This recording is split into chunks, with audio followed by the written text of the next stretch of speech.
अगली सिद्धि है बहुखट्वकः। अच्छा, परस्मिन पूर्व विधौ का ही यह तीसरा उदाहरण है। बहुत सी खाटें हैं जिस स्थान में, विग्रह करेंगे बह्व्यः खट्वाः यस्मिन् प्रदेशे। बह्व्यः खट्वाः सन्ति यस्मिन् प्रदेशे स बहुखट्वकः देशः। देश का अर्थ सामान्य रूप से आप ये मत सोचना कि भारत देश, ठीक है ना। देश का अर्थ क्या होता है? स्थान। देश का अर्थ क्या होता है? स्थान। तो बहुत सारी खटवाएं हैं, खाटे हैं जिस स्थान पर, ठीक है, उसको हम क्या कह देंगे? बहुखट्वकः देशः। ठीक है, तो कौन सा समास समझ में आ रहा आपको? बहुव्रीहि समास। अच्छा, एक बात और बताइए, बह्व्यः खट्वाः सन्ति यस्मिन् देशे स बहुखट्वकः। विग्रह तो आपने किया बहुखट्वा से, और क कहाँ से आ गया? हाँ, शाबाश। बहुव्रीहि समास में शेषा द्विभाषा सूत्र से सामान्य रूप से कप प्रत्यय आ जाता है। जैसे महो रस्का में आया था वैसे यहाँ पर भी आएगा। विग्रह क्या रखेंगे? बह्व्यः खट्वाः, बह्वी आगे जस, खट्वा आगे जस। क्या स्थिति रखेंगे? बह्वी आगे जस, हाँ, खट्वा आगे जस। खट्वा आगे जस।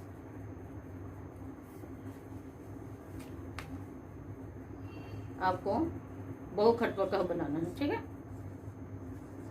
ये स्थिति रखेंगे हम, ये शब्द सिद्ध करना है। स्थिति रखेंगे, समास करेंगे पहले तो बह्वी आगे जस, खट्वा आगे जस। किस सूत्र से बहुव्रीहि समास होगा? अनेक मन्य पदार्थ। सूत्र का अर्थ अन्य पदार्थे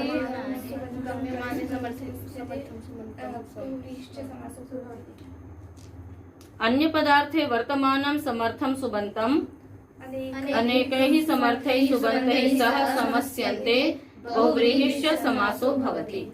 यहाँ पर अन्य पदार्थ में वर्तमान समर्थ सुबंत हैं, इनका समास होगा। समास होने के पश्चात कृतधित समासाष्ट से प्रातिपदिक संज्ञा हो जाएगी, और प्रातिपदिक संज्ञा होने के पश्चात सुपो धातु प्रातिपदिकयोः से अंतर्वर्तनी विभक्तियों का लुक होकर के स्थिति रहती है बह्वी खट्वा। बह्वी खट्वा। और शेषात् द्विभाषा सूत्र है, उससे क्या हो जाता है? शेषात् बहुव्रीहौ समासे कप प्रत्ययः परश्च भवति समासान्तः। समासांत का प्रकरण महोरस्क में आपको बताया था। उसका तात्पर्य क्या है कि शेषात् बहुव्रीहि समास में प्रत्यय चल रहे हैं, तो बहुव्रीहि समास में जिन प्रातिपदिकों से कोई प्रत्यय विधान नहीं किया गया, उन समस्त प्रातिपदिकों से क्या हो जाता है? कप प्रत्यय होता है, यानी सामान्य सूत्र हो गया ये। तो बह्वी खट्वा आगे कप, बह्वी खट्वा आगे कप, ठीक है। इसके पश्चात एक सूत्र है स्त्रियाः पुंवद् भाषित पुंस्कादनु समानाधिकरणे स्त्रियाम पूरणी प्रियादिषु। षष्ठ अध्याय के तृतीय पाद के 52वें नंबर का यह सूत्र है। स्त्रियाः पुंवत् भवति, ठीक है। स्त्री लिंग में वर्तमान जो शब्द है उसको पुंवत हो जाता है। कब होता है? कहते हैं भाषित पुंस्कार, ठीक है ना। भाषित पुंस्क, भाषितः पुमान, है ना। तात्पर्य यहाँ पर अभी हम आपको बहुत इसका वैसा विस्तृत अर्थ नहीं बताएंगे। आप इतना समझिए कि जो शब्द उसी अर्थ को कहने में पुल्लिंग में भी प्रयुक्त होता है और उसी अर्थ को कहने में स्त्रीलिंग में भी प्रयुक्त होता है, ऐसे शब्द को क्या कहते हैं? भाषित पुंस्क, ठीक है। भाषितः पुमान येन समानायाम आकृतौ, अर्थात समानायाम प्रवृत्ति निमित्ते। आप इसको समझ भी सकते हैं, नहीं भी समझ सकते हैं। हिंदी में आपको समझा दिया, भाषितः पुमान, है ना, येन भाषितः अर्थात कहा है, पुमान यानी पुल्लिंग को, यस्मिन अर्थे जिस अर्थ में, अर्थात समान प्रवृत्ति निमित्त में, ठीक है ना। तात्पर्य क्या है यहाँ पर कि उसी अर्थ को कहने में पुल्लिंग में भी वह शब्द प्रवृत्त हुआ हो और उसी अर्थ को कहने में वो शब्द स्त्रीलिंग में भी प्रयुक्त हो रहा हो। ठीक है, जैसे बहुवी शब्द है यहाँ पर और एक खटवा शब्द है। ठीक है, खाट को कहने के लिए क्या खटवा का कभी पुल्लिंग प्रयोग हुआ है? खटवा माने खाट, खाट को कहने के लिए कभी पुल्लिंग शब्द प्रयुक्त होता है? नहीं, हमेशा वहां पर क्या होता है? स्त्रीलिंग ही वो शब्द होता है। ठीक है, किंतु बहुत अर्थ को कहने के लिए खटवा स्त्री है तो इसलिए हमने बहुवी स्त्रीलिंग में प्रयोग कर दिया। यदि बहुत सारे वृक्ष हैं तो वृक्ष क्या है? पुल्लिंग है। तो उसी बहुत अर्थ को कहने के लिए आप बहु शब्द प्रयोग कर चुके हैं और अब स्त्रीलिंग को कहने के लिए स्त्रीलिंग में वही शब्द प्रयुक्त हो रहा है। तो सब प्रवृत्ति निमित्त, आप पहले प्रवृत्ति निमित्त समझ लो। प्रवृत्ति निमित्त का मतलब होता है कि हम किसी भी शब्द के, किसी भी पदार्थ के लिए जिस शब्द का प्रयोग करते हैं, तो जिस कारण से हम उसको प्रयोग करते हैं वो उस शब्द का क्या होता है? प्रवृत्ति निमित्त होता है। ठीक है, जैसे मनुष्य के लिए मनुष्य शब्द का प्रयोग करते हैं, आप सब मनुष्य हैं, मनुष्य के लिए मनुष्य शब्द का प्रयोग किया। क्यों मनुष्य प्रयोग करते हैं? क्योंकि वो विचारशील है। मनुष्य क्या है? विचारशील है। तो मनुष्य विचारशील है इसलिए हम उसको क्या कहते हैं? मनुष्य। तो जिस कारण से हम मनुष्य को मनुष्य कहते हैं वो क्या होता है? उसका प्रवृत्ति निमित्त, उस शब्द की प्रवृत्ति का कारण। यदि कोई भोजन बना रहा है उसको हम पाचकः कहते हैं। क्यों पाचकः कहते हैं? क्योंकि वो भोजन बना रहा है, वो पका रहा है। तो पाचकः का प्रवृत्ति निमित्त क्या है? वो पका रहा है, इसलिए। बात समझ में आ गई? तो हम किसी भी पदार्थ के लिए, किसी भी व्यक्ति के लिए, किसी भी स्थान के लिए हम किसी शब्द का यदि प्रयोग करते हैं तो उसका कोई ना कोई कारण होता है ना। ऐसा तो नहीं कर देते हैं है कि गोपालक है वहां पर पाचक बोल दें, जो पाचक है उसको गोपालक बोल दें, ऐसा तो नहीं करते हैं। पढ़ाने वाले को लेखक बोल दें, लेखक को पाठक बोल दें, ऐसा नहीं होता है। लेखक बोलने का मतलब क्या है? कि वो लिखने वाला है इसलिए वो है, तो वो उसका प्रवृत्ति निमित्त है। बात समझ में आ गई? अब आप इसको समझिए, भाषित पुंस्क क्या होता है। भाषित पुंस्क का मतलब क्या हो गया कि वो क्योंकि वो पकाता है, पर वो पुल्लिंग है इसलिए हम उसको पाचकः कहेंगे, और वो पकाती है वो स्त्री है इसलिए हम उसको क्या कहेंगे? पाचिका कहेंगे। तो एक ही प्रवृत्ति निमित्त में वही शब्द है, बस पुल्लिंग और स्त्रीलिंग का अंतर हो गया। पाचक और पाचिका का ही अंतर हुआ ना। इसी प्रकार से वृक्ष है तो हम क्या प्रयोग करेंगे? बहु, है ना, बहवः वृक्षाः। उसको क्यों बहु शब्द का प्रयोग हो रहा है? क्योंकि वो संख्या में अनेक है। तो प्रवृत्ति निमित्त तो एक ही है। वृक्ष पुल्लिंग में कहने के लिए प्रवृत्ति निमित्त एक ही है और स्त्रीलिंग में कहने के लिए प्रवृत्ति निमित्त एक ही, क्योंकि वो अनेक खाते हैं। उसका जो अनेकत्व है इसीलिए हम पुल्लिंग में उसको बहु बोलते हैं और इसीलिए हम उसको स्त्रीलिंग में बहुवी बोलते हैं। प्रवृत्ति निमित्त तो एक ही है। अब बात समझ में आ गई? तो ऐसे शब्दों को क्या कहा जाता है? भाषित पुंस्क।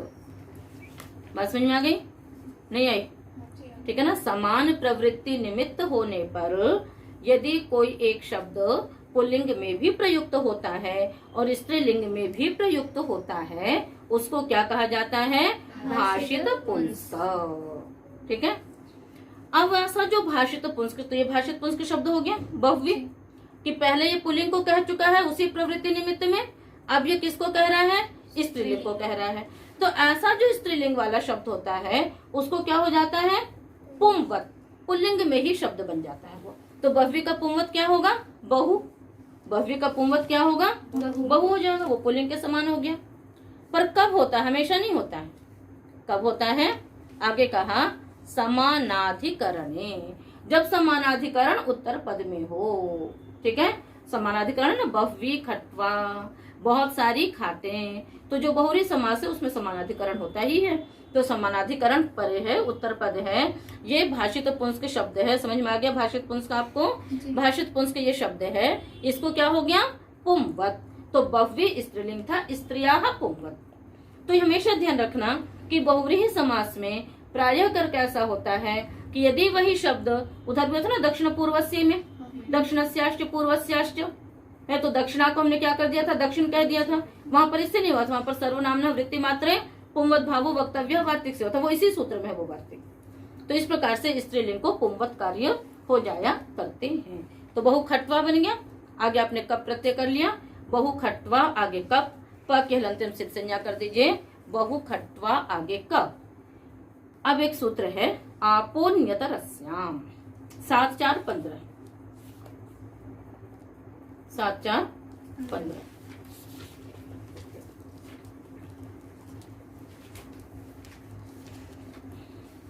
इसमें ऊपर से कपी की अनुवृत्ति आती है, न की भी अनुवृत्ति आती है। श्री द्विप्राम ह्रस्व से ह्रस्व की भी अनुवृत्ति आती है। ठीक है, न कपी से न कपी की अनुवृत्ति आएगी, 15 तक जाएगी। श्री द्विप्राम ह्रस्व से किसकी अनुवृत्ति आएगी? ह्रस्व की अनुवृत्ति आएगी। ठीक है, अर्थ करेंगे सूत्र का हम। कपि परतः आबन्तस्य अंगस्य अन्यतरस्याम ह्रस्वो न भवति। कपि परतः आबन्तस्य अंगस्य अन्यतरस्याम ह्रस्वो न भवति।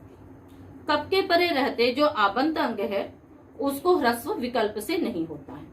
तो जब ह्रस्व नहीं होगा तब तो बहु खट्वा का ही बनेगा, और जब ह्रस्व हो जाएगा तो शर्त घटाओ। कप प्रत्यय परे है, आबंत अंग है बहु खट्वा, यस्मात् प्रत्यय तदादि प्रत्यंगम संज्ञा कर लेंगे। कप के परे बहु खट्वा की, आबंत अंग है, विकल्प से ह्रस्व होगा, यानी एक बार नहीं होगा एक बार होगा। जब नहीं होगा वो हमारा उदाहरण नहीं है, जब ह्रस्व होगा वो हमारा उदाहरण है। तो बहु खट्वा को क्या ह्रस्व हो गया बच्चों? बहु खट्व आगे क। ठीक है, अब इसके पश्चात एक सूत्र लगाएंगे हम। बहोर ने वदुत्तर पद भूमि, स्वर प्रकरण का सूत्र है 6 2 174 174 175 6 2 174। ठीक है, षष्ठ अध्याय के प्रथम पाद का जो सूत्र अनुदात्तम पदमेक वर्जम, वहां से स्वर प्रकरण प्रारंभ होता है और उसके पश्चात संपूर्ण द्वितीय पाद तक स्वर प्रकरण ही चलता है। स्वर प्रकरण का संभवतः आप लोगों में आज पहला सूत्र आ रहा है। तो इसका अर्थ करेंगे। बहोः पदच्छेद क्या है? नैवत अव्यपदम उत्तर पद भूमि सप्तमी का एक वचन। अर्थ करेंगे सूत्र का हम लोग। उत्तर पद भूमि अर्थात उत्तर पदार्थस्य, भूमा का अर्थ यहाँ पर अधिक है, उत्तर पदार्थस्य बहुत्वे यो बहुशब्दः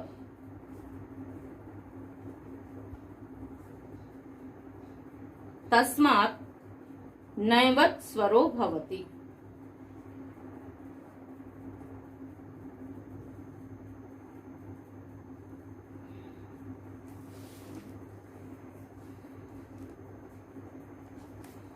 ठीक है, क्या तात्पर्य हो गया कि उत्तर पदार्थ के बहुत्व में वर्तमान, क्या अर्थ हुआ सूत्र का? उत्तर पदार्थ के बहुत्व में वर्तमान जो बहु शब्द है ना, उससे नैवत स्वर होता है। अब पहले हम ये समझे कि नैवत स्वर क्या है, क्या समझना हमको? नैवत स्वर क्या है? तो उससे पहला सूत्र है ह्रस्वान्तेन्त्यात् पूर्वम। ह्रस्वान्तेन्त्यात् पूर्वम, ठीक है, इसका अर्थ क्या होता है? ह्रस्वान्ते सप्तमी का एक वचन है, उसका अर्थ हो जाएगा ह्रस्वान्ते उत्तर पदे। ह्रस्वान्ते उत्तर पदे, ठीक है ना। नैसुभ्याम उत्तरः, नैसुभ्याम उत्तरः, लिख लीजिए अर्थ। ह्रस्वान्ते उत्तर पदे नैसुभ्याम उत्तरस्य अन्त्यात् पूर्वम उदात्तम भवति बहुव्रीहौ समासे। बहुव्रीहौ प्रकृति अप्रोपदम से बहुव्रीहौ का अधिकार चल रहा है। तो बहुव्रीहौ समासे अर्थात बहुव्रीहि समास में नैसुभ्याम उत्तरस्य, न तथा सु से उत्तर, ह्रस्वान्ते उत्तर पदे, यदि ह्रस्वान्त उत्तर पद में है तो अंत्य से पूर्व को क्या होता है? अंत्य से पूर्व को उदात्त होता है। ठीक है, तो ये न तथा सु से उत्तर ह्रस्वान्त उत्तर पद में हो तो अंत्य से पूर्व को उदात्त होता है। ये किसमें कहा? जब न और सु से उत्तर होगा तो। जैसे उसको उदाहरण हम लोग बनाते हैं, ये जैसा कहा अयवको देशः, तो अ न से उत्तर है और यवक कैसा है? ह्रस्वांत उत्तर पद में है, तो ह्रस्वांत उत्तर पद रहते, ठीक है ना। अच्छा, कपि पूर्वम न सुभ्याम कपि पूर्वम, ये सभी सूत्र हैं, ठीक है। तो यहाँ पर तो ऊपर वाला सूत्र न सु से उत्तर कप के परे रहते, यहाँ पर भी कपि परतः भी रहेगा, है ना। कपि परतः कप के परे रहते। 3 स्थितियां हैं। न से उत्तर होगा, आपने समास किया है बहुखट्व का, तो जो भी समास करेंगे, जैसे मान लीजिए आपने रख लिया, हम ऊपर वाले सूत्र को हम पहले घटा लें, जैसे अ यव आगे क, ठीक है ना। न विद्यते यवः यस्मिन् देशे स अयवको देशः, ये आपने समास किया। न का न लोप हो जाता है, न लोपो न, यहाँ से न शेष बचता है। आगे है यव, आगे है क। न से उत्तर पद यव है, ह्रस्वांत है उत्तर पद में, ह्रस्व है ना, यव ह्रस्व है, कप परे है। बस समझ में आ गई। तो ऐसे स्थिति में क्या होता है? अंत्य से पूर्व को उदात्त होता है। अंत्य क्या है? वह, उससे पूर्व है य, उसको उदात्त करेंगे, ठीक है। बिल्कुल ठीक इसी प्रकार से बहोरने वद उत्तर पद भूमि ने क्या कर दिया कि यदि उत्तर पद का जो शब्द है वो बहुत्व में वर्तमान हो तो बह्व्यः खट्वाः सन्ति यस्मिन् देशे, तो यहाँ पर क्या किया बताइए? खट्वाः बहुत सारे हैं, उत्तर पद है, 2 पद होते हैं समास में, पूर्व पद और उत्तर पद। तो पूर्व पद है बहु और उत्तर पद क्या है? खट्वा। कितनी खाटे? 1 2 या बहुत सारे, तो उत्तर पद है खट्वा, ये बहुत सारे हैं, तो उत्तर पद के बहुत्व में वर्तमान, ठीक है ना। उत्तर पद के बहुत्व में वर्तमान। और क्या आगे अर्थ लिखा आप लोगों ने? तो उत्तर पद के बहुत्व में वर्तमान जो बहु शब्द, तो बहु शब्द किसकी अधिकता को कह रहा है बताओ? खट्वा का। खट्वा उत्तर पद है, बहु पूर्व पद है, तो उत्तर पद के बहुत्व में वर्तमान जो बहु शब्द, उससे नैवत स्वर होता है, यानी न से उत्तर जो स्वर विधान किया गया है वही स्वर यहाँ भी लगेगा। न से उत्तर क्या स्वर विधान किया कि ह्रस्वांत से उत्तर, ह्रस्वांत यदि उत्तर पद में होगा तो अंत्य से पूर्व को उदात्त होगा, कब के परे रहते, यानी आपने बहु को न मान लिया। बहु को आपने क्या मान लिया? एक प्रकार से न मान लिया। कब न मानेंगे? जब उत्तर पद बहुत होगा तब। तो बहु को आपने न मान लिया और न से उत्तर आपने क्या किया? यह ह्रस्वांत उत्तर पद में है, ह्रस्वांत उत्तर पद होने पर अंत्य से पूर्व को आपने क्या किया? उदात्त की प्राप्ति हुई। कब भी परे हैं, हम वैसे उदात्त का कोई चिन्ह नहीं होता है, यहाँ पर हम आपके पहचान के लिए कि उदात्त है, हम ऊपर एक गोला बना दे रहे हैं। क्या बना दे रहे हैं? एक गोल बना दे रहे हैं, जिससे आप ये समझ लीजिए कि ये उदात्त है, ये उदात्त का चिन्ह है। यहाँ तक बात समझ में आ गई आपको? किंतु सूत्र तो ये लगना है, किंतु कोई एक सूत्र और बैठा हुआ है। कौन सा सूत्र बैठा हुआ है जो यहाँ व्यवधान उत्पन्न करने आ रहा है? नहीं, स्थानिवदादेश। उसने क्या कहा कि आदेश तो स्थानिवत होते हैं, तो आपने यहाँ पर आ दीर्घ था, उसको आपने ह्रस्व कर दिया था, वो क्या हो गया? स्थानिवत हो गया। आपको क्या दिखने लगा? आ, फिर खट्वा दिखने लगा। तो फिर ये ह्रस्वांत उत्तर पद तो नहीं मिला, ह्रस्वांत उत्तर पद नहीं मिला तो ह्रस्वांत अंत्यात् पूर्वम सूत्र यहाँ पर नहीं लग सकता है, नहीं लगेगा ना। किंतु फिर उसका बाधक आ गया अनल विधौ। अनल विधौ ने क्या कहा? एक अल विधि को मात्र को कार्य हुआ इसलिए स्थानिवत नहीं माना जाएगा। तो यहाँ पर क्या है? अल की विधि, अल के स्थान में हम विधि कर रहे हैं, अल के स्थान पे ही तो करेंगे ना, मतलब अल को की विधि कर रहे हैं, जो जिसका भी कोई स्वर नहीं है अल का, उसको हम क्या कर रहे हैं? उदात्त कर रहे हैं। इस प्रकार से ये अल को ही विधि कर रहे हैं, इस कारण से यहाँ पर आदेश स्थानिवत नहीं होगा। यदि स्थानिवत नहीं होगा तो पुनः क्या प्राप्त होने लगा? उदात्त ही प्राप्त होने लगा, ठीक है। अब इसके पश्चात पुनः सूत्र आ गया, अचः परस्मिन् पूर्वविधौ। वो क्या कहता है?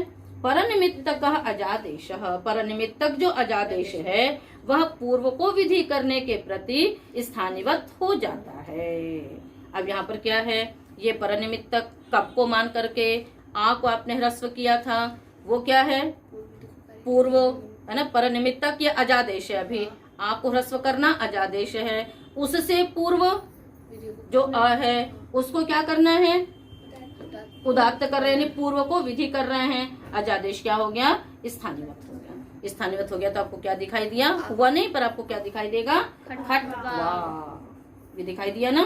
तो अब इस प्रकार से जब यह ह्रस्वांत उत्तर पद नहीं रहा तो ह्रस्वांत इत्यादि पूर्वम सूत्र की प्राप्ति, यानी जो बहोरने वद उत्तर पद भूमि से जो नैवत स्वर की प्राप्ति थी, ह्रस्वांत इत्यादि पूर्वम की जो प्राप्ति थी वो नहीं हुई। ठीक है, फिर अब क्या सूत्र लग जाएगा, कपि पूर्वम।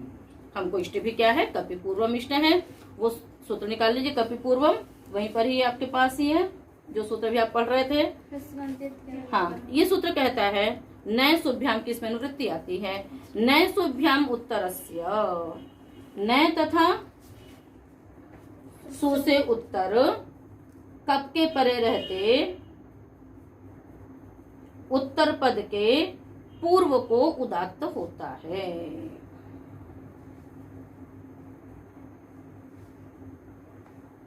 ठीक है, कप के परे रहते पूर्व को उदात्त होगा। नय तथा सु से नैवत स्वर तो होगा, बहोरने वद उत्तर पद भूमि तो लगेगा। नैवत स्वर करने वाले दो सूत्र हैं, एक नय सुभ्याम नय स्वर करता है और एक ह्रस्वांत इत्यादि पूर्वम नय स्वर दो सूत्र कर रहा है। एक ह्रस्वांत इत्यादि पूर्वम कर रहा है, एक नय सुभ्याम कर रहा है।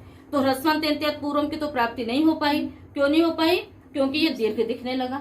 तो अब दूसरा सूत्र लगेगा, क्या लगेगा, नय सुभ्याम। उसने कह दिया कि नय तथा सु से उत्तर, है ना, क्या होता है, कप के परे रहते पूर्व को उदात्त हो जाता है।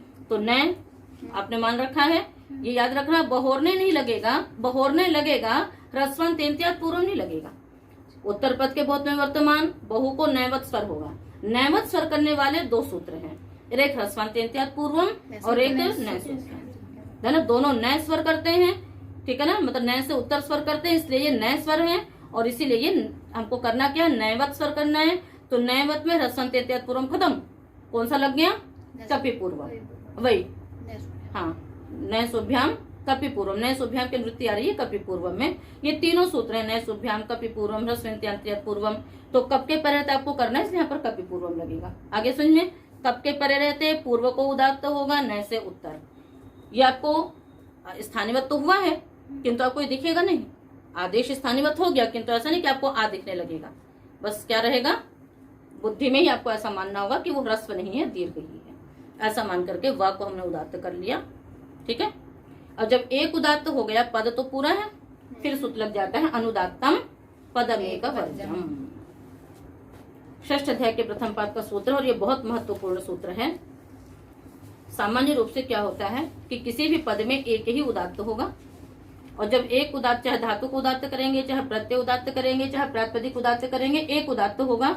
और एक उदात्त होने के बाद शेष में क्या लग जाएगा, अनुदात्तम पदमेक वर्जम, कि एक को छोड़ करके शेष सभी क्या हो जाते हैं, पद में जितने भी अच्छे हैं वो क्या हो जाते हैं, अनुदात्त हो जाते हैं। अब सबको अनुदात्त कर दीजिए, तो ब भी इसको हटा दे,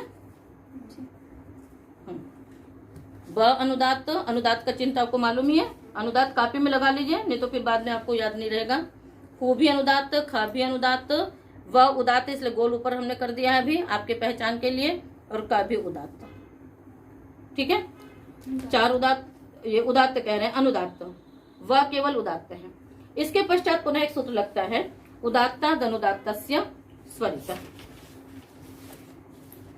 ये आप ध्यान में रखना कि मतलब स्वर विधि होती है, पूरे प्रकरण में एक उदात्त रहेगा, शेष अनुदात्त होंगे, और फिर जो उदात्त है उससे उत्तर अनुदात्त को स्वरित हो जाता है। ये सामान्य है, पर किसको उदात्त होगा ये महत्वपूर्ण होता है। कहीं उत्तर पद के आदि को उदात्त होता है, कहीं उत्तर पद के अंत को उदात्त होता है, कहीं धातु का अंत उदात्त होता है, कहीं प्रत्यय का आदि उदात्त होता है, कहीं प्रातिपदिक का अंत उदात्त होता है, कहीं पर मध्य उदात्त होता है।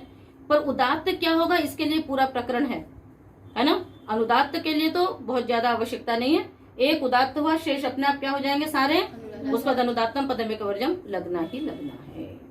तो अनुदात्तम सी हो गया, और फिर इसके पश्चात पुनः ये सूत्र लगना ही लगना है, उदात्ताद् अनुदात्तस्य स्वरितः। उदात्त सूत्र यदि अनुदात्त है उसको हम क्या करेंगे, स्वरित करेंगे ही करेंगे। उदात्त सूत्र अनुदात्त को आपने स्वरित कर दिया, तो बहु ख। अब स्वर बताइए क्या हुआ, बहु ख अनुदात्त व उदात्त क स्वरित। ठीक है। यदि स्वरित के बाद यदि कोई शब्द वर्ण और बच जाएगा उसको फिर एक श्रुति कर दी जाती है। उसको क्या कर दी जाती है? एक श्रुति। स्वरितात् संहितायाम अनुदात्तानाम, उस सूत्र से होता है। जब आगे आएगा तो आपको बता देंगे। तो इस प्रकार से आपको समझ में आ गया। ठीक है। बहुखट्व क, उसके पश्चात स्वाद्योत्पत्ति कर लीजिए, ऋत्व विसर्ग कर लीजिए, बहुखट्व क। ठीक है। तो एक बार हम फिर से पूरा सिद्धि को दोहरा देते हैं। बह्व्यः खट्वाः सन्ति यस्मिन् देशे स बहुखट्वको देशः। यहाँ पर खट्वा क्योंकि स्त्रीलिंग है तो हम विग्रह करेंगे। बह्वी जस खट्वा जस, अनेक मन्य पदार्थ से समास करके कृतधित समासाष्ट से प्रातिपदिक संज्ञा करिए। सुपो धातु प्रातिपदिकयोः से अंतर्वर्तनी विभक्ति का लुक। उसके पश्चात स्त्रियः पुंवत भाषित पुंस्कादनु सूत्र से भाषित पुंस्क आपको हमने समझा दिया है कि जो एक ही शब्द मतलब उसी अर्थ में उसी प्रवृत्ति निमित्त में पुल्लिंग में प्रयुक्त हो चुका है, पुनः उसी प्रवृत्ति निमित्त में स्त्रीलिंग में प्रयुक्त होता है, तो समानाधिकरण उत्तर पद रहते स्त्री को पुंवत भाव हो जाता है। तो बहुखट्वा शेषादिभाषा से क प्रत्यय, बहुखट्वा आगे क, उसके पश्चात आपोन्यत्रस्याम सूत्र से आबंत को क्या हो गया? ह्रस्व हो गया, बहुखट्व क। इसके पश्चात बहुर्ण्य वदुत्तर पद भूमि सूत्र लगेगा। उससे उत्तर पद के बहुत्व में वर्तमान जो शब्द उसको नैवत स्वर होता है बहु को। अब यहाँ पर फिर क्या हो जाएगा? नैवत स्वर में ह्रस्वांत यंत्यात् पूर्वम की प्राप्ति हुई, ह्रस्वांत उत्तर पद होते, किंतु स्थानिवत आदेशा से यदि वो स्थानिवत हो जाएगा तो आ दिखाई देगा, ह्रस्वांत उत्तर पद नहीं होगा। पुनः अनल विधौ से निषेध होगा, फिर वो ह्रस्वांत मिलने लगा। किंतु अचः परस्मिन पूर्व विधौ ने कहा कि परनिमित्तक अजादेश कप को मान करके आ को ह्रस्व हुआ, अजादेश उससे पूर्व ख के आ को विधि करनी है, स्वर विधि, तो उसमें स्थानिवत हो गया। स्थानिवत होने से आपको ह्रस्वांत उत्तर पद नहीं दिखा, क्या दिखाई दी गया? आकारांत यानी दीर्घ उत्तर पद में है, अतः स्थानिवत होने से ह्रस्वांत यंत्यात् पूर्वम की प्राप्ति नहीं हो पाई। फिर सूत्र लग गया कपि पूर्वम, है ना, कि नए तथा नए सुभ्याम की वृत्ति आती है उसमें। नए सु से उत्तर, है ना, कप के पहले रहते उत्तर पद को क्या होता है? कप से पूर्व को उदात्त होता है, तो कप से पूर्व व उसको उदात्त हो गया। शेष अनुदात्तम पदम एक वर्जम से अनुदात्त हुए, फिर उदात्त अनुदात्त से स्वरिता से उदात्त सुतर अनुदात्त को स्वरित होकर के शब्द सिद्ध हुआ बहुखट्वकः, और स्वर उसमें रहा बहुख अनुदात्त व उदात्त क स्वरित। आप उदात्त का चिन्ह ऊपर गोल मत मान लेना, वो केवल आपको एक पहचान के लिए कि ये उदात्त है, ठीक है ना, उसके लिए आपको उसके बताते हैं। शेष अनुदात्त और स्वरित का चिन्ह होता है, और जो पद खाली होता है वो उदात्त होता है, और स्वरित से उत्तर जो एक श्रुति होती है उसमें भी कोई चिन्ह नहीं होता है। जो इस प्रकार से अचः परस्मिन पूर्व विधौ यह सूत्र आपका पूर्ण हुआ।